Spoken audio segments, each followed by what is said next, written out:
Welcome to the Talent Intelligence Collective podcast. In this, our first ever episode, we, being me, Toby and Alison, were joined by the fabulous Annie Chae of Amazon. Let us know what you think, and please spread the word. We need your love, support and generosity to help us grow the podcast. Have fun! Before we get on with the main event, I just wanted to remind you that this podcast is proudly sponsored by our friends at Stratagens, and here's a very well-spoken chap to tell you a little bit more about them. Stratagens gives HR leaders the data they need to transform businesses with the speed and ease required in today's world. If you're ready to make decisions that aren't lengthy, costly, one-dimensional, or based on gut feeling, visit stratagens.com. That's stratagens.com to register for a Wednesday demo drop-in and find out more. So welcome to the first episode of the Talent Intelligence Collective podcast. Woo, woo, woo, woo. That's me whooping. I did have some pre-recorded sounds that I was going to use for this. I might just test them out on you quickly now, guys. What do you think of this? This is a small crowd. Or just one person? Yeah! No, I want a small crowd. Oh, do you? Yeah. Okay. Oh, I like the one person as well. I'm a fan of that. It sounds like it's my mum cheering for us.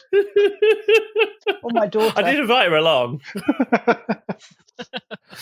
So I'm delighted to have with me today my future regular co-hosts, Toby Coulshaw from Philips and Alison Ettridge from Talent Intuition.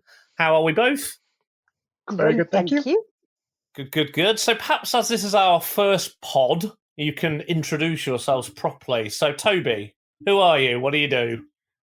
So as you say, I work over at Philips, the big health tech company. I lead talent intelligence and executive recruitment research for us over there. So I've got a team all over the place that run talent intelligence for Philips.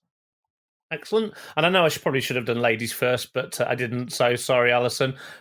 Same to you. Who are you and what do you do? That's all right. I've never been a lady, Alan, so that's fine. I'm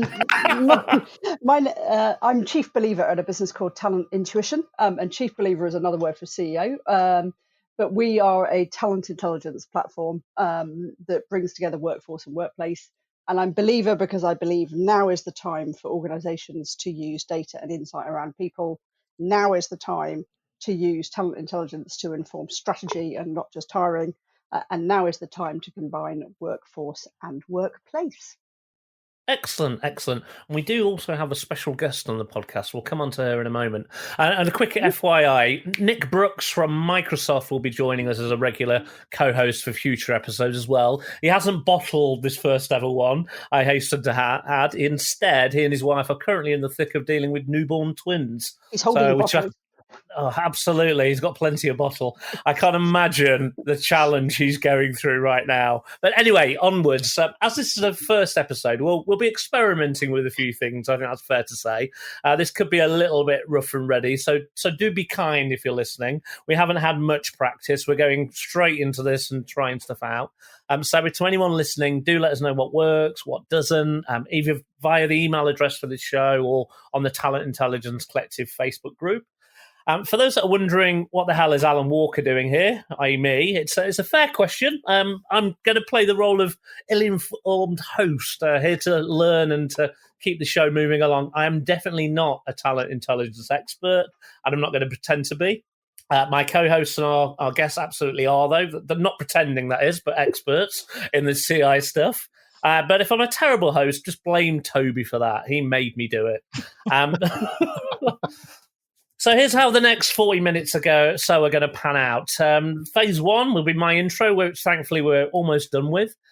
Phase 2, Toby and Alison are going to talk us through some of the interesting happenings in the world of TI, news, views, movers and shakers, that type of thing. We'll see how that goes.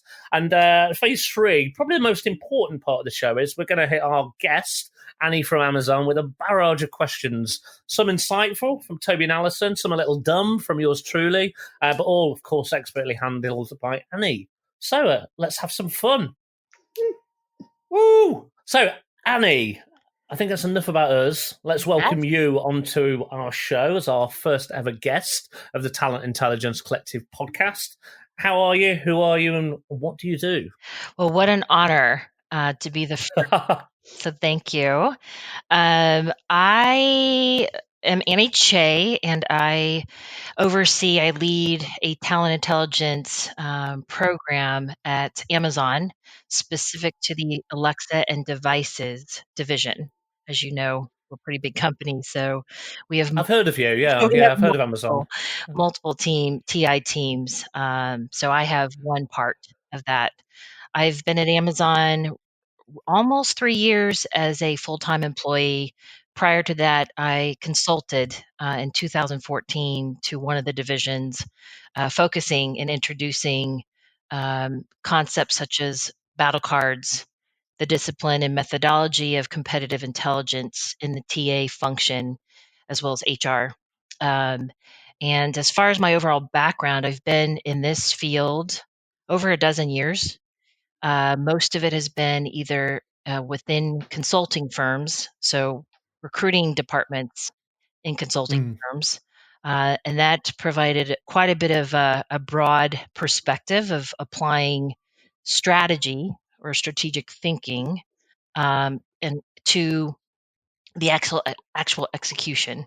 Because there's that funny adage about consultancies that you pay a consultant $500 and they'll tell you what time it is. So I keep to that, and I'm very persistent about ensuring that TI/CI is actionable to the customers, to the users. So hopefully that gives you a little bit of insight into me.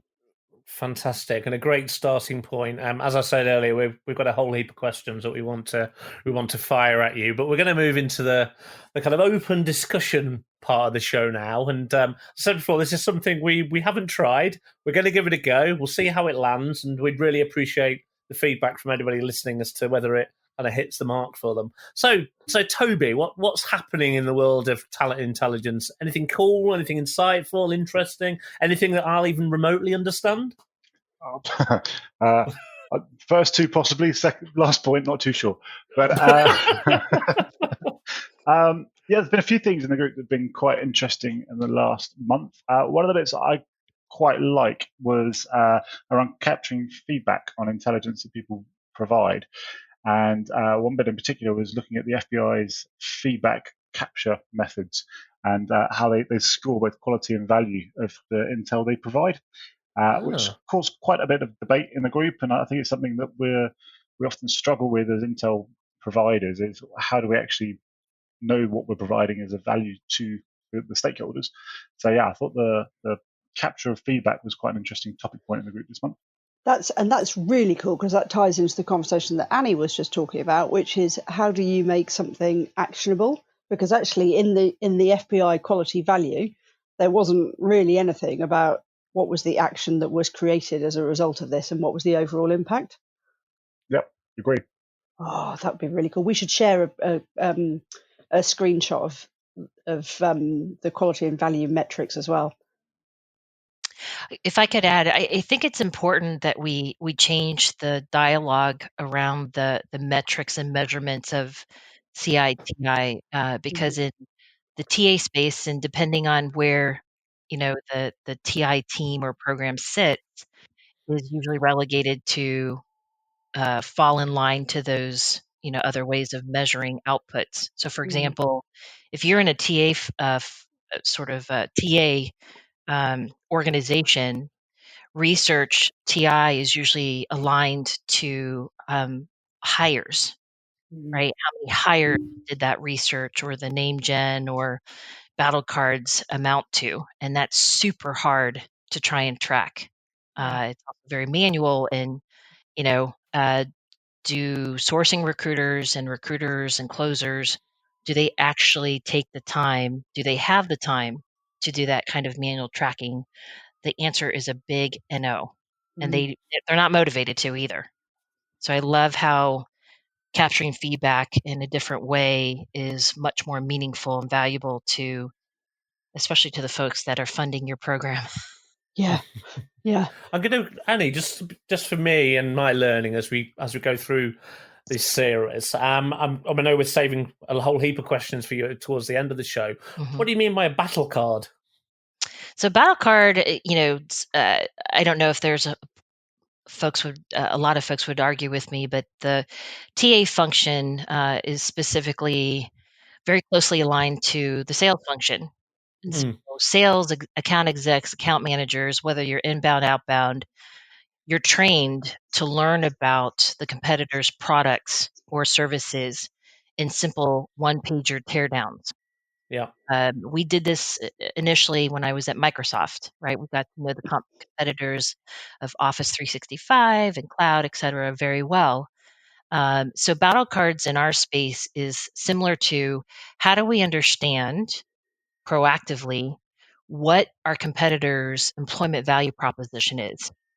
So it's anything from understanding the compensation model to the benefits and perks to structure to where are the product teams. We're heavily focused on SDEs or software engineers at Amazon, so we look to always try to understand where are the populations of software engineers, and looking to understand those competitors and what really motivates the competitor employees helps us to proactively mitigate if we're in the scenario of trying to close on an offer. We want to increase the offer wins or offer accepts and decrease on the HR side when we're challenged by retention, where someone could flight, the fight or flight, but it's perhaps an Amazonian who's looking to leave to go to Facebook or Google. What are we doing, or what do we know about the competitor to keep us proactively ensuring that we're not losing this person unnecessarily, especially if they're top talent. Okay, that makes sense. So battle cards are almost a competitor intelligence subset of talent intelligence. Correct. Yeah. I'm learning. Beautifully summarized. Excellent. So what are you hearing, Alison? So other cool stuff, I think, on the collective was completed by Marco Polo, and they analyzed the top AI conference for deep learning, and they took a whole bunch of data to try and track where AI talent was. And they tried to add equality metrics on it as well by tracking people who had been accepted through a certain program and proxy of research papers. And for me, there was something that was really neat that came out of it, which was actually the bulk of the talent is in the US, but the US is lead on attracting international talent, with most of the top tier researchers, and we're talking, I think, 2/3, had done their undergraduate degrees in other countries. So that for me was really cool. It's looking at what I call the flow of talent. And that's the flow both from educational institutions, but also geographically, because I think and again, that kind of loops into the battle card that Annie was talking about, is actually what's the flow of talent and how does it change across a number of skill sets. Well, that was really cool. So that's so the US has most of the talent, but it doesn't produce it. Correct. Ah, very interesting. Yeah, I wonder why that is. Is it a need thing? They have to have most of the talent because a lot of the innovative technology comes out of the US, but there just isn't the room to produce enough of it, or the wrong kind of education system. What do we think? God, blimey. Is it a combination of a whole bunch of stuff, isn't it? Yeah. And I think there's something in here about this is the first concerted effort to look at flow of talent, which is something we're looking at in quite a serious manner. But actually to be able to say, does the education system match? So when you're looking at education to country, and if you are going to pour money into your education system and it's in data science or it's in AI, why would you do that if you then don't manage to retain that talent, if that talent then goes somewhere else? So I think there's a whole kind of big question mark over talent flow and where people go globally, industry, education, the whole lot. I don't know, Toby, what do you think? Yeah, no, I'd be tempted to agree. I think the US clearly has the. Sorry, Toby, I said that's odd, which is. It threw me. So it's so rare that we're in agreement. We'll build up slowly Toby's nerves, so it's not so thrown by things. I thought you must be talking to Alan or Annie. You can't be agreeing with me. No, we never agree. No, I completely agree. I think the US has got an interesting situation where they can't produce enough, particularly on the R&D side, the PhD researchers, that sort of side of things. They just can't produce enough to meet the demand. So they've obviously been bringing in a lot of talent, particularly on the H-1B visas, etc. So I think they're in a fascinating point of time where the demand is still there. You're getting more tech growth there than ever before, probably. But obviously the administration is reviewing what they do in terms of the talent coming in. So I think we're in an interesting time in terms of the US in particular and the talent for that R&D side of things. But Annie, I'd love to hear your thoughts on that. Yeah, we tend to look at the trends from the talent flows, not just from, where does talent come from and where do they go to, but over time, where are the trends? Where are the growth? If certain companies in a particular location continue to advertise at a 20% clip for, research scientists, that typically means that there's something going on at that company in that location that we should be paying attention to. Is it perhaps that they're innovating something that's not on the market? Are they enhancing features to a particular device or capability that, once again, if we take our eye off the ball and not monitor on a consistent basis the talent flowing into that location by that company, then we're not really as effective to be predictive as a team or as a program or capability. Our mission, at least within my program and my team, is to help our customers and our user base to peer around the corner before they get to the corner. So predictive insights pulled from this awesome global AI talent tracker is more valuable to us if we can see the trending over time. Yeah. And that's just music to our ears, right? It's kind of that finger on the pulse, what's changing, what's likely to happen.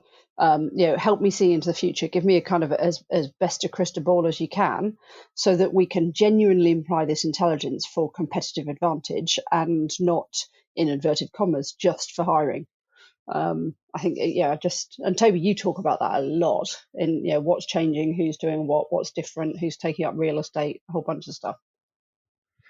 Yeah. I think understanding kind of what's around the corner is that really important piece, particularly when you get, as you say, beyond the TA world, and you're talking to the business that they're wanting to understand how to use labor market intelligence for competitive advantage. And I think there was actually a product that we were looking at on the group this week, which was chartloop.com, which is an AI automated org chart building platform, which I think the sort of tool that's coming through that could help alleviate some of the legwork to give us more time to do some of that more strategic stuff.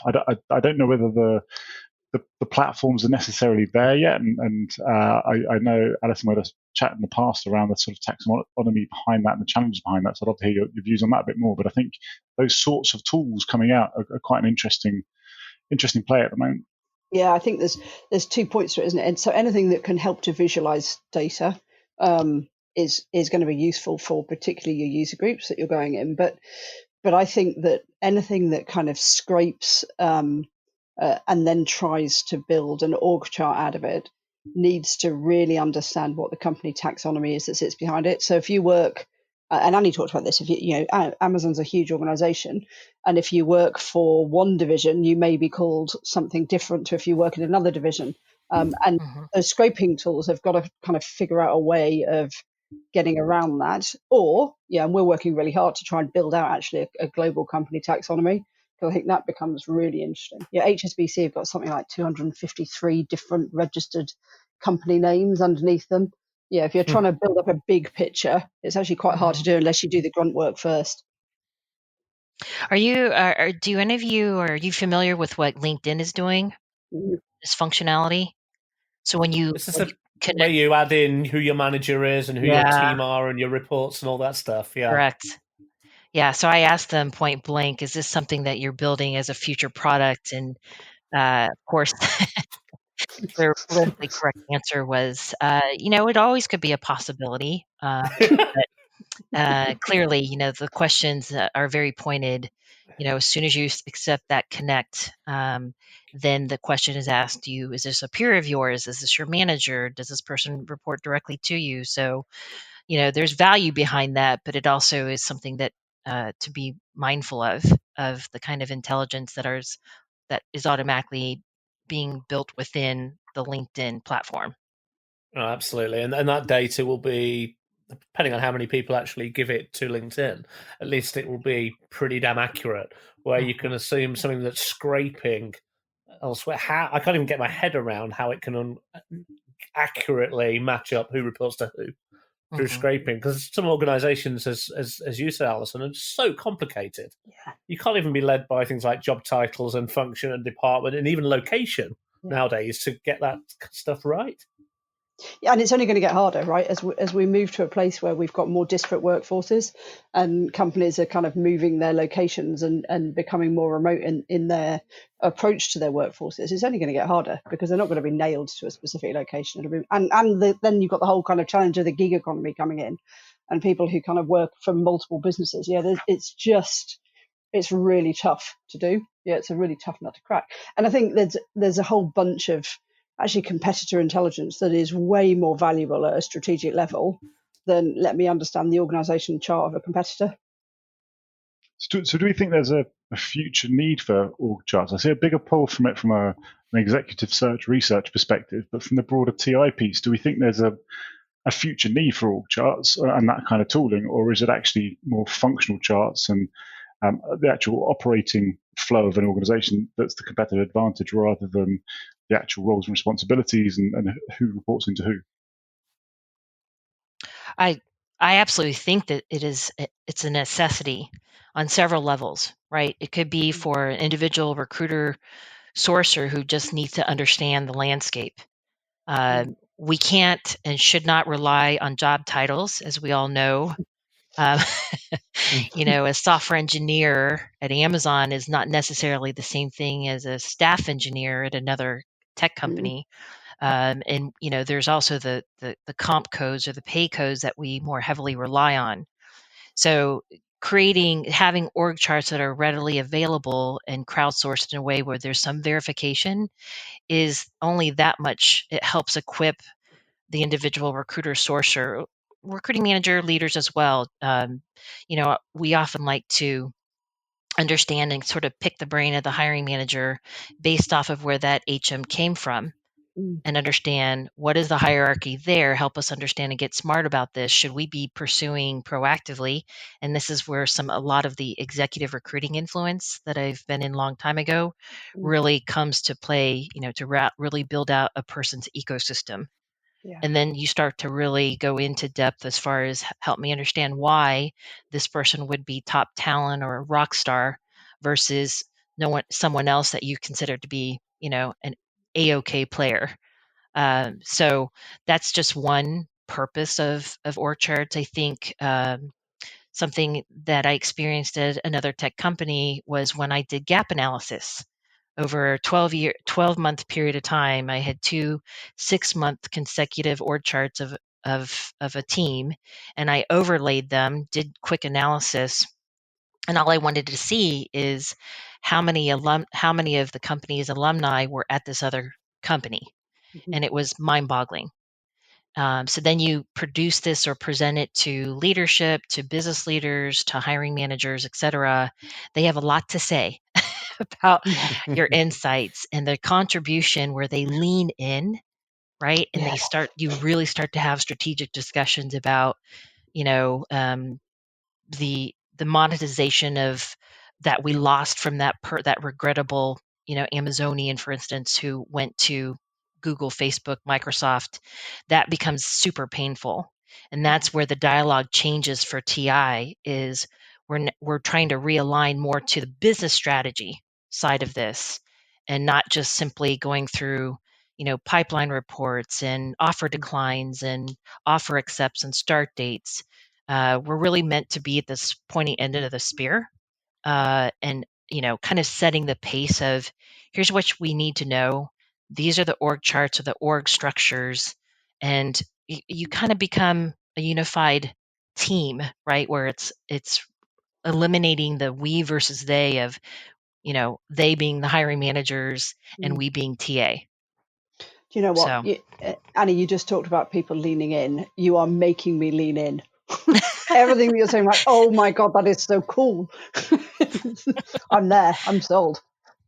I think on that, then, I think we've got loads of stuff we want to hear about from you, Annie. Sure. So I think it's probably time for us to start firing some of those many questions we mentioned earlier at you. And I'm going to be selfish and go first, partly because it's a question I know I'll understand the answer to, or at least I think I will. What made you leap from the world of exec search into consultancy? Well, I put a disclaimer out there. I hope I do not offend any executive recruiting colleagues, either at Amazon or outside of Amazon.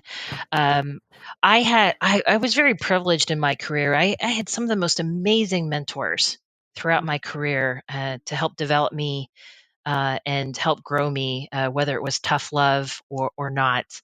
And it was an executive search firm called A.T. Kearney way back in the day that I was simply just a researcher back then. And when I was called in to help with a couple of very key Fortune 500 exec searches, that's when I thought, wow, this is super cool. And I'm really talking to these, these very senior level prospects. And my curiosity is conversational with them to try and understand. I didn't know back then. What I know now is I was eliciting information more so to understand how am I going to help close this candidate for this search. So that's my love for research extends way into grade school, where I was always kind of slapped on the hand by my English teachers to say, "Oh my gosh, this is too much information. You got to put it in an appendix or in the footnotes, Annie. Just net communicate and give us the gist, the summary." So all that said, executive recruiting, in my experience at A.T. Kearney specifically, was just learning a different level of recruitment and approaches. So a lot of what I do today originated in exec. I just like the downside for me about exec recruiting is it's a bit too slow for me. And again, because executives don't grow on trees, nor are they placed as quickly, I think. And I really, prefer sort of chaotic, kind of messy environments or challenges, if you will, where sometimes it could just be a volume play. And yet, how do we be strategic with high volume? That is super, super interesting to me to help solve. So further kind of I was going to say the hustle. I don't know if that's right, but the challenge of that high volume hiring at scale when you're adding multiple zeros to the hiring requirements rather than just one very senior person that's going to be challenging in their own right. It's actually the scale of the global challenge that you're facing that you really enjoy. But also, and when there's this. Sorry, go ahead. Sorry, Allison. There's this kind of gap, isn't there? When you're in exec search, you see this gap between the strategy and the questions that you're being asked to do versus the requisition you're being asked to fill. And if you've got an inquisitive mind, you can automatically kind of see this gap between strategy and execution that isn't necessarily addressed through an executive search process. And I love the fact that you talk back at this being ingrained in you at school. And you say, well, hold on a minute, I just want to know more and I want to find out more and let's get under the skin of it. It's that for me is a really neat way of talking about some of the differences between exec search, which is fantastic in its own right, but then using that data in a different way. Exactly. Toby, what questions have you got for Annie? Well, I was just thinking, Annie, you mentioned kind of obviously bringing the research methodology across from exec search, but then it was the scale and complexity of the more volume side of things that caught your interest. And I know in the past when we've spoken, you said you've kind of drawn interest from the way that the NSA or the securities agencies look at intel and data at such a vast scale as well. Would love to hear your thoughts on kind of their side of things and what you think they could bring to the table and what we could learn from them. Not to diminish my journey at Amazon, because it's been absolutely fantastic, full of challenge. Every day is different. I still say what rivals what I'm experiencing at Amazon is I had these super cool, kind of scary, hiring managers when I worked at a firm called Booz Allen Hamilton here in the DC area. And I was aligned to hiring managers that were supporting the NSA. And I was just taking my executive recruiting approach, my methodology. That's kind of the one thing I failed to mention just a bit ago is it's the discipline that I really strive for. I think if you keep to a discipline, it's sort of like training for a marathon, right? If you keep training, you're going to get better at it.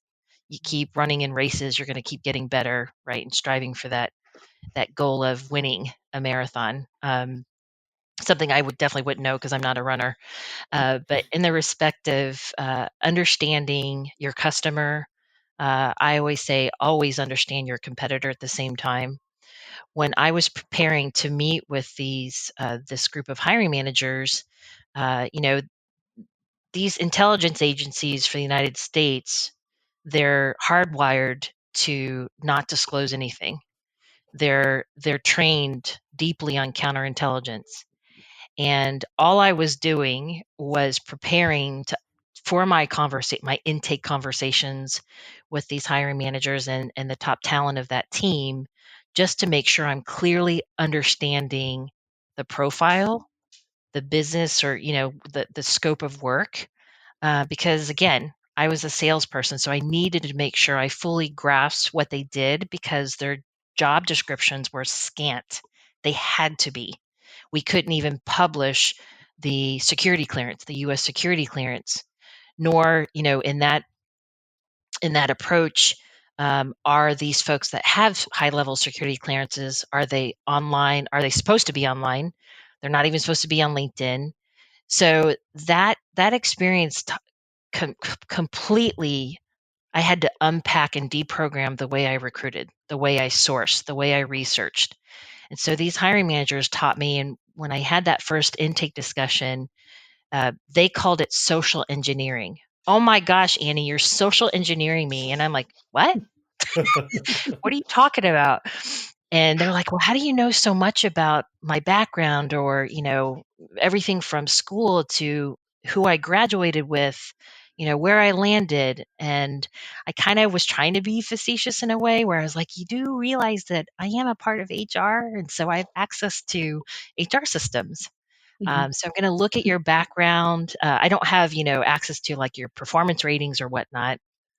That I hopefully will get from you, right, directly. But I had access to all this HR data, so I just kind of pulled it together and, profiled you. And so my objective in the intake is to ensure that I have full command of what I'm looking for, and then I need to enfranchise you with my sourcing strategy so that you can clearly see what I'm doing, and try again, change the perception that many hiring managers have is that all we do is search on LinkedIn or, we wait for applications, right, to come in. So I'm really all about changing the dynamic and knowing this is a collaborative effort. And then I like to remind, as I learned with my NSA hiring managers, these individuals are going to work for you.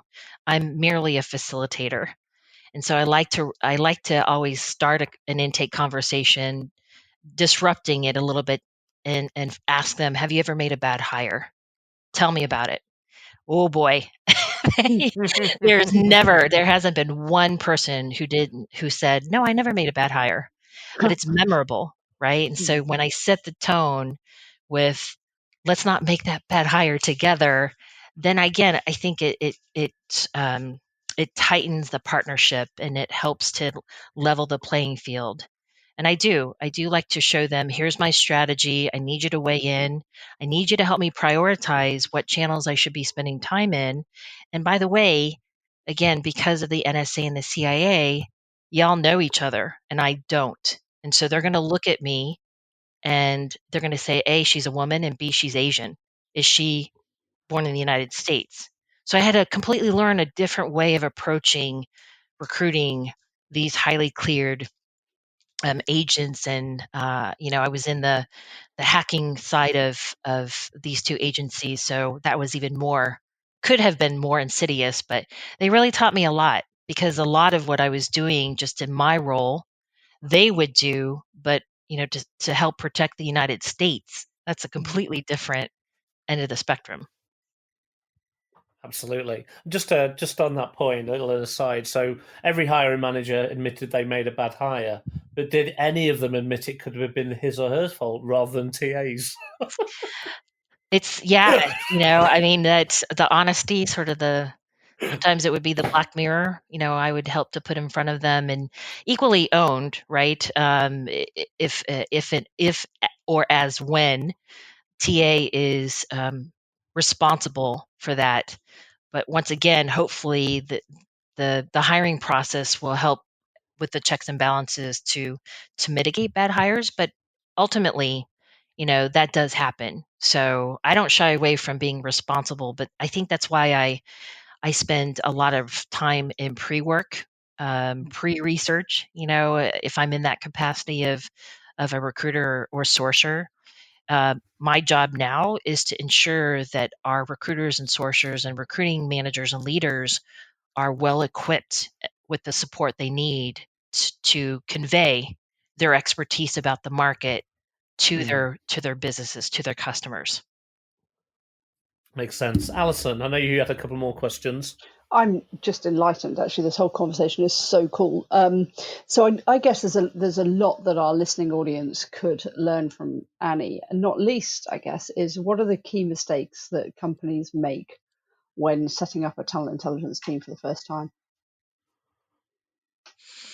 Some of it would, in my experience, this is not my first rodeo in leading a TI capability. What my approach has always been, and I actually learned it at another tech company, was I don't know what possessed me, Allison, but I immediately wanted to reach to the product teams, because my thought was, hopefully logically, is that product teams had to also understand the competition, had to also understand, the market, as far as if there's a new feature, upgrade, or brand new product, to launch. And so I just allowed my curiosity to ask and to reach out, because that's when you can deploy, your sourcing skills and reach out, blindly or not.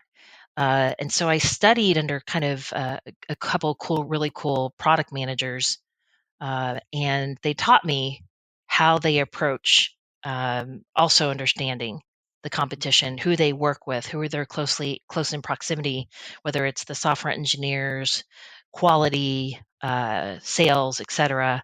So I kind of took the best of what I learned from them, and the one thing that they taught me clearly was you must align to the business strategy. You must align. So I approached building a talent intelligence function by envisioning what the research products are first, and then work backwards. So clearly defining what are the products, how will it support me? What will it do? How will I benefit from it? What will I learn as a TA professional, etc. That tended to, through trial and error, tended to go a lot further in connecting TA, HR, and the business, kind of in this sort of trio, sort of your perfect utopic, scenario. But I found it very powerful to help, and it's because of the product managers taught me. You always think about, how do you monetize research? Yeah. Don't make it nebulous. Be very clear, and look at it as a product, to productize the research. And that's so interesting, because we hear, particularly on the Facebook group, people saying, how do I engage with the business? How do I go out to the business? And lots of it is, we'll start with the problem and ask them questions, but it almost feels as if that's too exploratory, because that could go anywhere, and that doesn't help the business to engage with it. Whereas if you're saying, this is research product A and this is what it does and delivers, you're making it really easy for them to engage with you. Mm-hmm. All right, Yeah, Toby, do you do anything like that? Well, I think for even me that makes sense. It's because sometimes this stuff can be brand new, can't it? And people aren't understand. I don't understand necessarily the art of the possible. What can be achieved? What can you produce? What can you give them? And making it too open ended, they don't know where to start. They don't know what to ask for. But if you can say, like, this is the kind of thing that we can do. Yeah. Will this work for you? That makes absolute sense to me. Although I'm not a TI expert, I was once a TA leader, so I've got an understanding of what I would have appreciated. Yeah. Yeah, I think that's a really key takeout for our listeners, is that we typically all say, well, go out and ask them what their problems are, and then kind of take it backwards from there. But that makes it the art of the possible, and that makes it a selling, and that makes it an education piece, rather than, look, this is something we can do and deliver. And of course, it's going to change and it's going to expand for the solution, but it's much easier. Toby, do you do anything like that? Yeah. I think it's almost the case of you've got to listen to what they need, but then or not listen to what they want, but give them what they need. I think quite often, particularly if you're focusing on TA, we talk to a lot of TI teams out there that are tied very closely to TA and TA deliverables, and you mentioned around the TA metrics earlier. And I think if you focus on the TA side of things too much, you end up delivering some really good talent acquisition intelligence, but it's not actually necessarily what the business needs. And so I think for us, we've been very lucky at Philips to be able to talk to the business a lot and talk to the market leaders, the business leaders, the functional leaders, etc., to try and address some of the business issues. But yeah, I think it's really hard. I think it's really hard. And I think it also ties back to where that function sits and what the reporting line is, and the coming back to Annie's point, what metrics are placed upon that team. So I think it can be really tough. That's a question that always comes up, isn't it? Again, as an observer looking in most of the time on what happens on the group, on the WhatsApp channel, etc., there's so many conversations about where TI should sit, who it should report into. What's your view on that, Annie? So I think what, at least just constantly listening, and I always tout myself as an information hoarder, because I'm just greedy for knowledge, because I want to keep learning. At Amazon, one of our 14 leadership principles, which is my favorite, is learn and be curious. And I'm one of those that I'm constantly curious because I just want to keep learning. And when I think of your question, Alan, sometimes I've come across, more often than not, a mashup of talent analytics, sort of business intelligence side, with talent intelligence. And so very quickly, instead of just, making those assumptions or judgment calls, I tend to ask more questions. So I'm clearly understanding, to Toby's point, where's this person or this group or whoever, are they trying to establish an analytics function? Because there's a ton of analysis, hopefully, right? There could be a lot of TI teams who all they're doing is collecting, gathering, mashing up data, and then spitting it out to the customer because the customer requested it.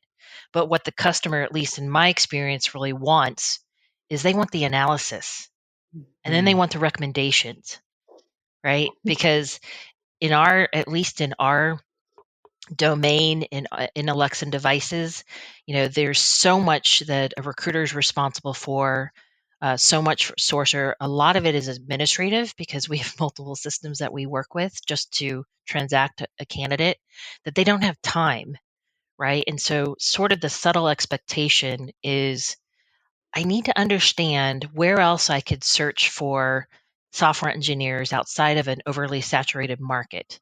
Annie, how can you help? What should I do? And I could literally just say, oh, here's a LinkedIn Talent Insights report. Good luck to you. Wish you the best, right? But then nothing happens. Nothing happens. Then it kind of dispels what I'm trying to do. It dispels the integrity of talent intelligence. So instead of just saying, ship it off, here you go, good luck to you, let me know if you have questions, we always, our model is we always follow it up with, here's your site expansion playbook. Yeah. We're going to walk you through to understand what you need to know. So knowledge transfer. And in that knowledge transfer, we're going to strategize so you have clear, actionable takeaways. And by the way, by all means, please pass this on to your hiring manager. Engage your business, engage your customer, because they're the practitioners. They're going to actually know. What they don't know is talent movement, talent flow, right? What the competitors are doing, what are the growth trends, et cetera. And so that's where there is a clear distinction between talent analytics as a function versus talent intelligence. So I don't know if that helps, but it's something it doesn't keep me up at night, but I think about a lot. It's an awesome that makes response. sense. Yeah. Absolutely. And guys, I think we could clearly chat to Annie all day long, but our schedules, well, certainly your schedules probably dictate that we need to stop at some point. I wanted to thank each of you, Alison and Toby, for co-hosting this, our very first Talent Intelligence Collective podcast. We couldn't have got through this without you two, without a doubt. The questions would have been far dumber. Annie, huge thanks to you for being our first ever guest. I hope it wasn't too painful. You've set an extremely high bar for the future. I think Toby and Alison will agree. And to our audience, well, I hope we have one anyway. A huge thanks for listening. It's been great. Massive thanks, Annie. Yeah, I did completely and utterly agree. Really enjoyed it. Thank you all. This was a privilege. Bless you. Cheers, Thank you. Thank you all so much.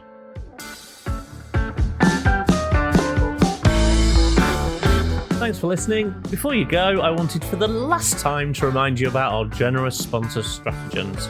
Here's that posh chap again, telling you about their fabulous product. Stratagens gives HR leaders the data they need to transform businesses with the speed and ease required in today's world. They've done the hard work of analyzing thousands of external data sources so you can answer questions on skills, diversity, and real estate. Stratagens enables quicker business decisions about workforce and workplace in a way that is refreshingly simple and revolutionary in its logic. If you're ready to make decisions that aren't lengthy, costly, one-dimensional, or based on gut feeling, visit stratagens.com. That's stratigens.com to register for a Wednesday demo drop-in and find out more.